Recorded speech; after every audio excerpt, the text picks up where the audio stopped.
Hello guys, তোমরা সব কেমন আছো? আশা করি সবাই ভালো আছো। তো আজকে রেসিপিটা হলো ঘুগনি। ঘুগনিটা কিভাবে বানিয়েছি চলো দেখে নিই। সবার প্রথমে 3টে মাঝারি সাইজের আলু কেটে নেবো একটু বড় বড় করে। বন্ধুরা, তোমরা চাইলে ছোটও করতে পারো আলুগুলো। আমি একটু ঘুগনির সাথে বড় বড় আলু করে খেতে ভালোবাসি, ওই জন্য আমি আলুটা একটু বড় বড় করেই কাটছিলাম। তোমরা চাইলে ছোটও করতে পারো।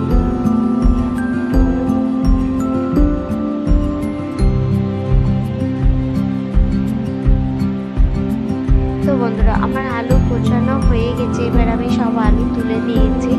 এবার আমি দুটো পেঁয়াজ কুচিয়ে নেব। তো আমার পেঁয়াজ কুচানো হয়ে গেছে। এবার আমি প্রেসার কুকারের মধ্যে একটু হলুদ 1 চামচ আর আলুটা দিয়ে দেবো আর মটরশুঁটিটা।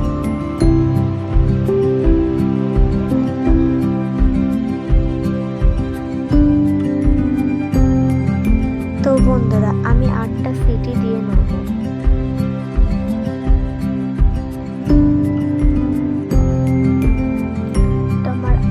সিটি দেওয়া হয়ে গেছে। এবার আমি খাবারটা পাস করে একটা পাত্রে ঢেলে নিয়েছি।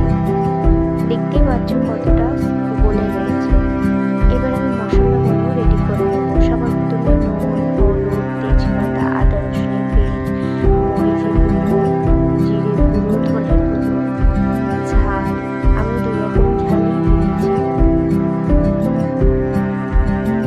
এবার একটা কড়াই বসিয়ে কড়াইটা গরম করে গরম হয়ে গেলে এবার আমি তেল দিয়ে নেব। তেলটা গরম হয়ে গেলে এবার আমি জিরে দিয়ে ফোড়ন দিয়ে নেব। তো আমার ফোড়ন দেওয়া হয়ে গেছে। এবার পেঁয়াজ কুচি আর লঙ্কা কুচি দিয়ে ভালো করে পেঁয়াজটা হালকা একটু কালার হলে এবার আমি সব মশলাগুলো দিয়ে ভালো করে ভেজে নেব।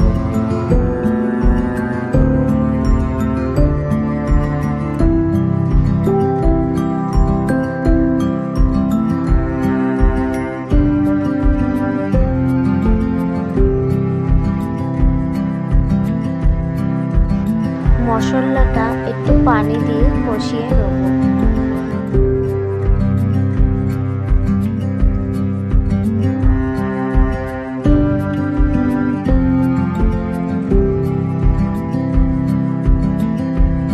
তো আমার মশলা কষানো হয়ে গেছে। এবার আমি সিদ্ধ করা আলু আর সিদ্ধ করা মটরশুঁটিটা দিয়ে দেবো। বন্ধুরা, আমার বেশিক্ষণ লাগেনি, আমি সিদ্ধ করে রেখেছিলাম বলে। এবার একটু মিট মশলা ছড়িয়ে দিয়ে ঘুগনিটা একটু নাড়াচাড়া করেই তুলে নেবো। তো দেখতেই পাচ্ছ আমার ঘুগনির রেসিপিটা রেডি হয়ে গেছে। তো তোমাদের যদি ভালো লাগে লাইক, কমেন্ট, শেয়ার করো।